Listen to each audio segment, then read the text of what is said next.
Welcome back. For those of you that don't know, my name is David Windsor. As always, you can go over to davidwindsor.com to get your free downloadable templates. Don't forget to like, subscribe, and share this with your friends. For those of you that don't know, I'm a residential general contractor in Park City, Utah, and we build multi-million-dollar homes. I quit my corporate job with a billion-dollar contractor to come start my own thing, and I use the things that the tools and tips and tricks that they implemented into their job sites, and I'm doing it within our small general construction company where we've been able to accumulate $15 million worth of work in just these short 18 months. So my goal with this YouTube channel is just kind of share with you the things that we're doing within our company, and my hope is that it can help you do something along the way in your construction journey, and leave some comments below of some things you'd like to see in these videos for future things. So that being said, today I want to talk about asking the right questions when you're speaking with your owners, a potential client. When you're speaking with a potential client, asking the right questions. And what I mean by that is when it comes to meeting a client for the first time, you got referred by a friend, an architect, a previous client, and someone calls you to ask you about your business. There comes a time as a general contractor when you have to have that first conversation with them and present yourself as someone that they potentially want to work with. Do they want to get a bid from you? Do they want to pursue forward with your company to potentially build their house? So that being said, you got to ask the right questions. And one thing that people do too much, in my opinion, is they talk too much. If you're a general contractor, your job is to listen. You are there to collect data from the client and what the client wants, needs, how they're feeling, where they're from, what this project means to them. You ask them a lot of questions and you make sure that you're getting them to talk more, because people love to talk about themselves, plain and simple. That's a scientifically backed statement that people love to talk about themselves. And so when you mention someone's name, it's a form of flattery. They love hearing their name called. And when you ask them questions and allow them to talk about themselves, then that's when they get more excited, because they were the star of the show. And when you're talking too much about your business and hyping yourself up and this and that, that's when it gets a little too much for make sure that you're asking the client the right questions. What kind of roofing system are we doing? For instance, we just spoke to a client and we don't do remodels. We're in new builds and we're entertaining doing a remodel. And this person called us, told us their budget. And I straight up, was honest right away. Just so you know, our bread and butter is once we start construction. The demo is where we don't know what we're doing. So I just want to put that up front, that's going to be a tough item for me to bid. But tell me about the house. What do you want it to look like? What kind of siding do you want?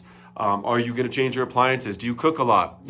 What kind of food do you cook? And you start just a conversation with them as you're asking them questions. Do you want to change the roof? Does it matter to you if you have heat tape and stuff like that? And if you're in Utah or in a snow country, heat tape is like a wire that keeps the roof hot, so the snow doesn't build up on the edges.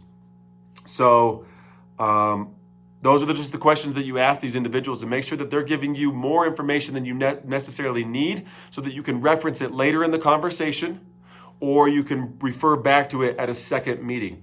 Hey, I know your wife Stacy's coming out with you as well. You remembered his wife's name or her husband's name. I mean, those are the things you got to try to be a part of early on, is making them feel good, even though you don't have the job yet. You're not trying to sell your services. You tell them what you do. You tell them who you are, how and you're professional about it and your skill sets, but you don't talk the entire time. Let them take over the conversation, collect the data, and then the data can be used to your advantage when you're coming back to, well, that sounds great. We actually specialize, and you name off a couple things that they did. We actually are really good at, where we're not going to be so good as you name off, we're not going to be so good at one or two of these things. So I don't know if I'm just rambling and going on right now, but I'm kind of just spitting out these thoughts as they're thinking. But you got to make sure that you are engaged enough with the client that they matter more than you do. You're not selling yourself.